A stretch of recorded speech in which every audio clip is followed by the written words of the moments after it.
Yeah, good afternoon. Thanks for joining us here this afternoon. I just want to take a few minutes, be available to answer questions. A lot going on in the public safety space, particularly around immigration, both here in Portland as well as what we're seeing nationally and particularly in Los Angeles. I want Portlanders to know that in the Police Bureau we continue to be committed to our role in protecting the rights of all Portlanders. We haven't varied from that. We are in compliance with both state law as well as city policy, as well as the Portland Police Bureau policy. We do not engage in immigration enforcement, and we have been in contact with several of our immigrant communities even over the last 24 to 48 hours to assure them of that. There was a video that was circulated on social media on, I believe, Sunday, demonstrating what appeared to be officers supporting or participating down at the ICE facility after a lot of back and forth learning from both Commander Hughes as well as our federal partners. We did in fact have a transport van that showed up at the facility. It was in the early morning hours after operations had ceased. There was a small crowd of demonstrators that had been out there throughout the evening. The driveway had become barricaded, and the employees of the van was empty of any detainees. It was simply had 2 or 3 employees, I'm not sure which, maybe 2. We can get you a number, but they needed to get the van into the building so they could get their keys and go home in their personal vehicles. And they called 911 and asked for assistance, and we were there. We engaged. The officers have a relationship. They know many of the demonstrators who have been in attendance down at the facility because there have been a number of peaceful protests down there over the course of the last several weeks. We felt to de-escalate the situation, provide the fastest way to clarify things. The officers took it upon themselves, after consulting with Central Precinct leadership, to go ahead and clear the obstructions from the driveway, allow the van to park, and then to leave. This is an unusual step. We traditionally do not clear the driveway. In fact, last night there was more debris put in the driveway and we did not take any action there. I've been in touch with our federal partners. There was a lack of communication between us and the Federal Protective Service during those early morning hours. We've rectified that with some contacts and some phone numbers. But we did take that initial step on Saturday night, Sunday morning, which I am in agreement with. I believe it was an appropriate action by our members to de-escalate a potentially tense situation and to get the empty van into the building so that those employees could go home as any other employee in the city of Portland should be allowed to go home. Going forward, as I said, we will not be clearing stuff from the driveway of the facility, and also we will not be engaging with any kind of perceived or actual support of vans or transports or anything of that nature, and we're making that clear to our members as well as to our federal partners, and they are in agreement with that. They do not want to put us in a position, and they understand the confusion. I apologize to the community for that, and you know, we intend to clear up some of those lines of communication going forward, but I do respect the decision that was made.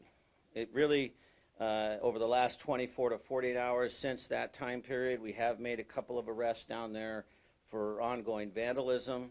Those were done with limited use of force, and we also are, you know, reminding people that we are not supportive of occupying the quote-unquote ICE facility as we've seen in the past. So there's been some attempts on the east side of the building, which we've been working with demonstrators to try and encourage them to find another way to express their opinions and beliefs. Finally, I would say that I have been in regular contact with the mayor, with the council offices.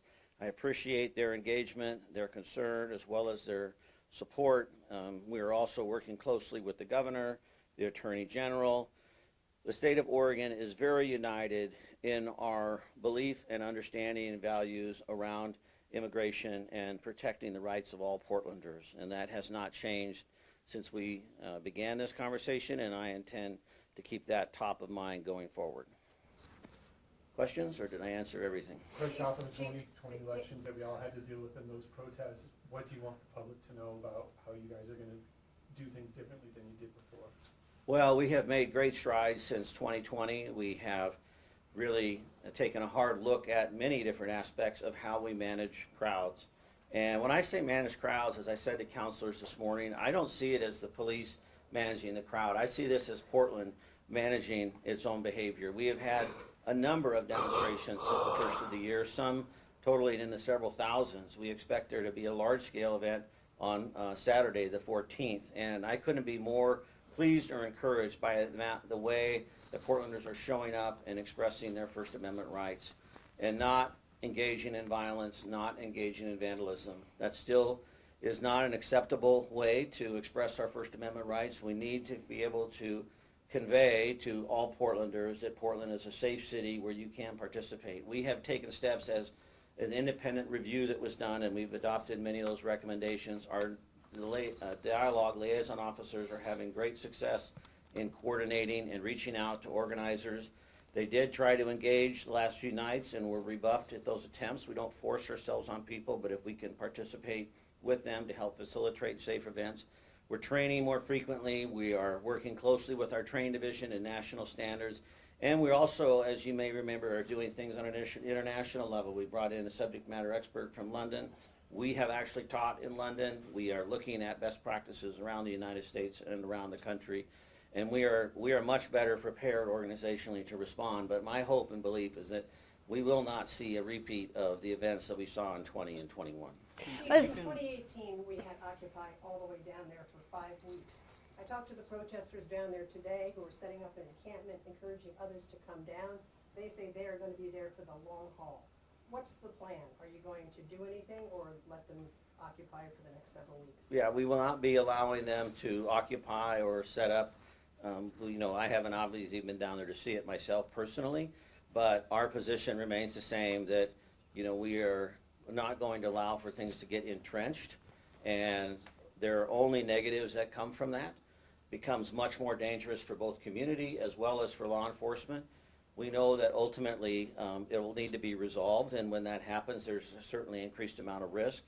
That particular area, referring to the east side of the building, is very complex. There's multiple jurisdictions in that area. City of Portland, there's a private trolley line. There may be don't quote me on this, might be a TriMet piece or another piece. So it's a very complex area. It's a very poor location to pick in terms of wanting to take that kind of direct action, because there are many different competing views on that. And Portland Police has to continue to remain neutral in our approach. We have to be able to work closely with, whether it be our federal law enforcement partners, local agencies, private entities, businesses, etc. We are really trying to manage the needs and desires of all Portlanders. So we will not be permitting any kind of an Occupy type repeat of 2018. There's a lot of video and images coming out of Los Angeles right now, and as things heat up federally, oftentimes we see that replicated in the city. There's multiple events planned in Portland, one in Vancouver today. Do you guys have the resources to handle that, and what do you think about how things are heating up? Yeah, well, I'm very concerned, much like all of you. I pay very close attention to this. I am dependent upon my news sources, similar to you, but I have reached out to our local federal partners, both here and in Seattle. I am in touch with the Major City Chiefs Association. We are sharing information. I believe that we're going to have some opportunity to talk tomorrow, specifically with Chief McDonald and Sheriff Luna down in LA to hopefully get a perspective. We've seen this script. I would just appeal to Portlanders. We've seen this script. We know the harm that comes from those kind of interactions. And so far, in my tenure, we've been able to not have this be about the police. This is about our concerns, and it's about our community, it's about our rights. All of that we are in agreement upon. But when this becomes antagonistic and violent, I have rarely seen in my career, and really throughout our nation's history, a time where successful change has come as a result of violence. Typically, successful change comes when people come together and really exercise their voice, and we have plenty of examples of that. But when it becomes acts of violence, then that is when we begin to see the breakdown. So I am hopeful that our behavior will continue to demonstrate to the country as well as to the region and the state that we are able to manage this. I cannot speak for the federal government. I do not know the intent of the president or any of his federal resources, but I can tell you the federal partners I am talking to, they support my point of view. They want to see Portland be able to manage Portland. Chief, it's described in the first incident from Saturday evening going to Sunday morning that, a contractor called 911 and then command staff made the decision to intervene. If you or Commander Hughes could give like some sort of timeline about when that call was made and then when command staff ultimately made that. Can you do that, Commander Hughes? I sure can. All right. Yes. Good afternoon, everybody. It's Brian Hughes, H-U-G-H-U-E-S. Timeline with regard to the activities that occurred Saturday night into Sunday morning. At around 11:09 p.m., we received calls from citizens down in the area about noise occurring, banging on signs. And then at 11:54 p.m., 2 area residents came to an officer that was on scene to complain about the noise. At 12:43 a.m., a contractor called the Bureau of Emergency Communications to complain that they were unable to get their van into the ICE facility. That resulted in a dispatch making a notation into the call, alerting the officers that were on the call that the driver of the van needed to park the van and get their personal vehicles and go home, as the chief mentioned. The on-scene incident commander, which was a night shift sergeant for the Portland Police Bureau, contacted his command, including myself and Captain Jones, and we briefed a plan on how to resolve the incident peacefully. At 1:32 a.m., with enough resources in place, officers were able to clear the driveway of debris. They entered onto the driveway by about 20 to 30 feet. It's pretty clear in the video. And for a very brief period of time, removed the debris from the driveway. By 1:51 a.m., officers were clear of the ICE area. And I guess Chief or Commander Hughes, I'm not trying to throw you into an either-or situation, but Oh, come on, Zahim. I mean, that's what this is all about. But I'm imagining maybe the conversation would have been different if the transport van wasn't empty. Correct. That's one thing that's certainly top of mind for me. Yeah. But I want to be clear going forward that the officers used their discretion and the command used their discretion on Saturday night, Sunday morning. I support that decision making, but we will not be doing that going forward. We will make sure that the lines of communication between us and the contractor and FPS, and that's really where the breakdown occurred, was we were working off of partial information, and I'm confident we've clarified now that point.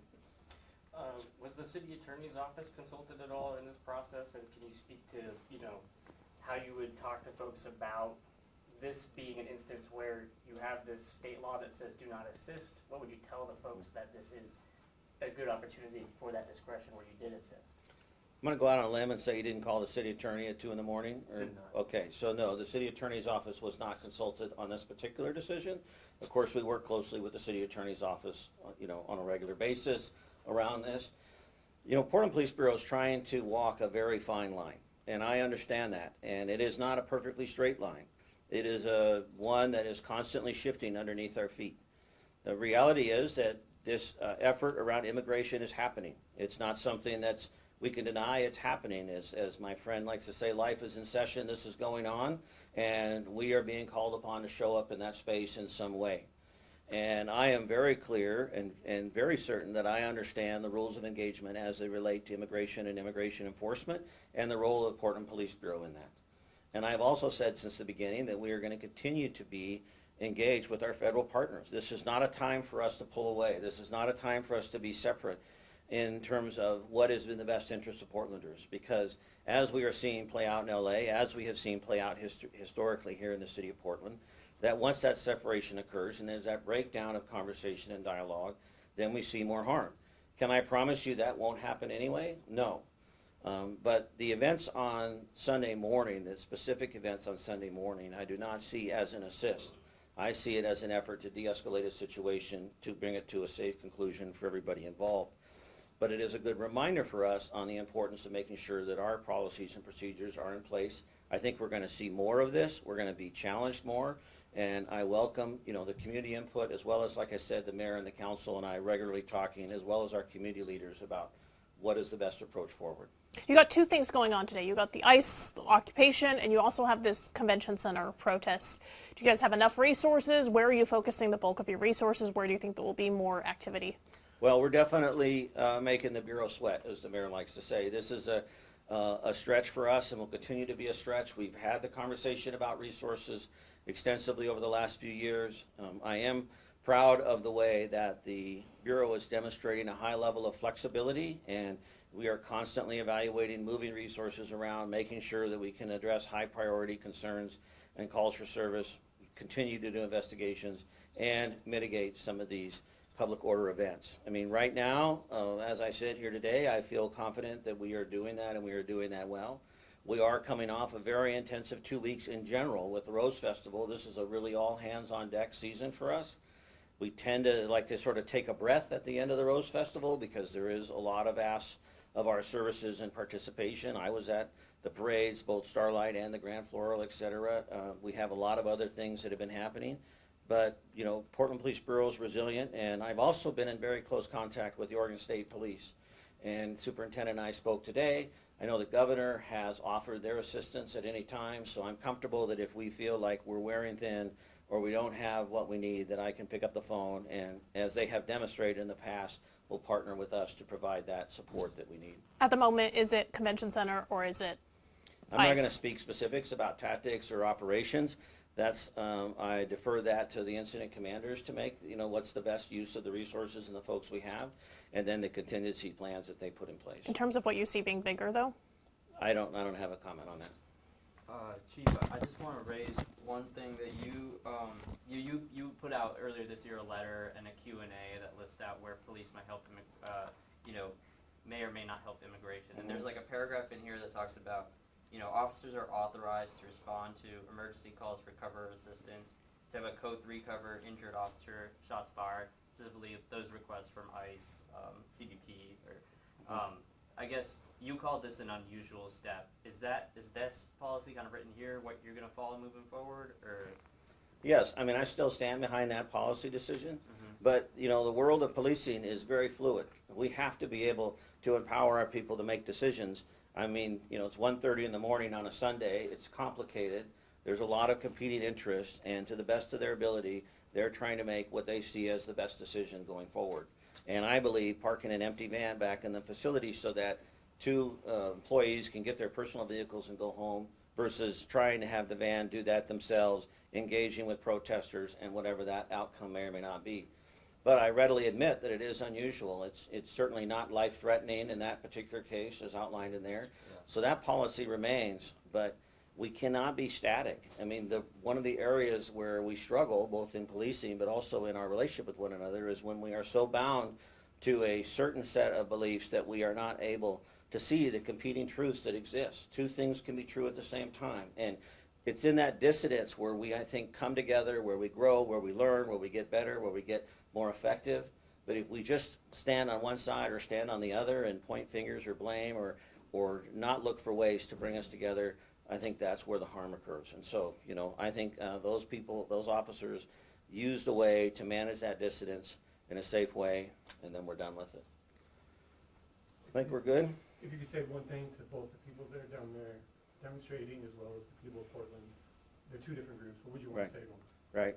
I'm not sure that they're two different groups, but I would speak to any Portlander that has a passion and a belief around this issue or any other issue, that you live in a city that welcomes this dissent, that welcomes the opportunity to express disagreement, even with your leaders, whether they be your direct leaders or your national leaders. We have a long, proud history of that, and we welcome that. But I am constantly reminding us that, there is no room for violence, there is no room for vandalism, and those actions will need to be addressed, and they will either be addressed in the moment or potentially addressed later. I'm in alignment with this with the mayor, with the governor, with the district attorney, with the sheriff, and many of our civic leaders. Folks, my concern is that if we get distracted, we're going to actually lose the ability to have the conversation about what's really happening. Right now in Los Angeles, nobody's talking about immigration. Right now, everybody in Los Angeles is talking about the federal government. They're talking about the National Guard. They're talking about fights with the police. They're talking about riots. They're talking about arrests. They're not talking about immigration. And I would argue that some of this was lost in 20 and 21, where the message was lost. What has changed? What is better today for Black Lives Matters and others today because of our work in 20 and 21? It's limited. There has been some growth and some change, but what is Portland known for? Portland is known for the anarchy and the destruction that occurred, and we continue to battle that today. And now Los Angeles is facing the same challenge. I understand that Portlanders are angry. I think there's absolutely an appropriate place for anger. I have certainly expressed my own anger and frustration over a variety of challenges in my lifetime. But I rarely make good decisions when I'm angry. I rarely make good decisions when I'm angry. And what I'm asking Portlanders to do is to find a way to express that dissent, to be able to come together and message, whether it's to the police chief, whether it's to the mayor, whether it's to the governor, whether it's to the president, their concerns, and then understand that the system is working to try and support that. We see that with the governor. We see that with the attorney general, the lawsuits. You saw it in the mayor's statement today, their willingness to take the government to court if they overreach. It's not as if we are passive in our approach, but I do have great concern that we will overstep and cause more harm if we degrade to a level of violence and vandalism. Do you think that the National Guard in Los Angeles is justified being there? I don't have enough information to know the circumstances in Los Angeles and whether the Guard is necessary or not. I do know that, once again, I have heard from several of our regional partners. We have MOUs in place throughout Multnomah County with our law enforcement partners. We have strong relationships with our partners in the Tri-County area and the state police. I'm comfortable that should we have challenges on that level, that we will be able to have the resources we need to deal with it through those relationships, but let's hope that's not the case. All right? Thank you very much. I think we're good. All right, Yeah, thanks. you gotta get to your next thing. All so. right. Thanks, guys. Be good.